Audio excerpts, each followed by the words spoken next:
And now we're turning to Stormwatch 12 meteorologist Josh Colbreth, who told us yesterday about a handful of advisories and watches that were out because of cold, because of wind.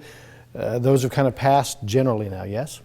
Yeah, so well, at least the wind ones have. Now, we still have a freeze warning that is in place for Klamath and Lake counties. That runs until 9 a.m. this morning. Then we have another freeze watch that is in place for tonight going into tomorrow morning. So we'll touch on that more in a little bit. But first, you are taking a live look at Medford. This view coming courtesy of the People's Bank off of Biddle Road.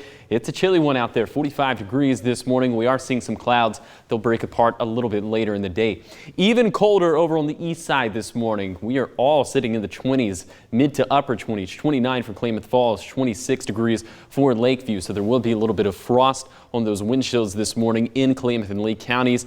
For the west side valleys, probably not dealing with that, but still, it is a chilly one out there with 40s in both the Shasta Valley and the Rogue Valley, and we're at 46 degrees this morning along the coast in Brookings.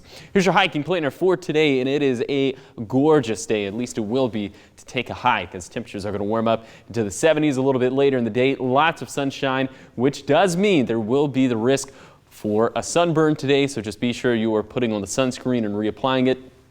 Also, another hazard you might run into is that the trails could be a little bit muddy, just given all the rain we've had over the previous few days. So for today, look at this. Every single icon on this map, it's just sunshine, one of those picture-perfect days, and we will be a little bit warmer than yesterday by about 5 degrees. We'll be in the mid-60s for the east side, mid-70s for the west side valleys, and we'll be in the 50s and 60s there along the coast. We'll be a little bit breezy today outside of the Rogue Valley. Those winds will gust out of the northwest anywhere between 20 to 30 miles per hour. And then overnight, we're going to have another pretty clear night. We'll have another chilly night, albeit it won't be as chilly as the temperatures that we're experiencing for this morning, but still, again, compared to climatology, temperatures will be way down there, near freezing over on the east side, mid-40s for the west side valleys. Will be near 50 degrees there along the coast in Brookings. Now, speaking of just how cold it's going to be, yes, we have another one of these in place, a freeze watch in place for Klamath and Lake counties.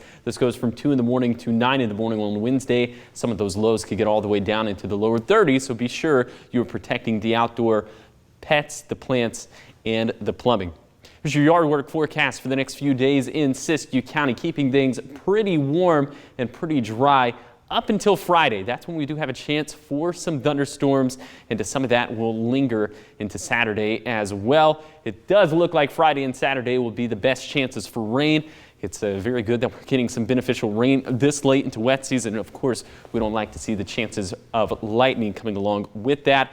Then it does look like we'll clear out into Sunday and Monday. But until then, we have a lot of dry weather, and that means that the pollen counts are going to be high. Grasses, sagebrush, and olive are the top allergens. So here's your 7-day forecast along the coast. We'll see yet another active weekend. It just seems like all of the storm systems just keep falling on Friday, Saturday, and Sunday. Then for Siskiyou County, we've already kind of alluded to the lightning potential for Friday, but that'll carry over into Saturday as well. So the Stormwatch 12 weather team will be watching that very closely in regards to wildfire starts. The same thing with the Klamath Basin, where we continue to deal with an extreme drought. And then for the mountains, it looks like this will mainly just be rain over the weekend. I don't think we're going to have a mixture like we saw just 24 hours ago up at Crater Lake. And then for the Rogue Valley, very warm into Wednesday, cooling things off a bit into Thursday, and much, much cooler into Friday and Saturday.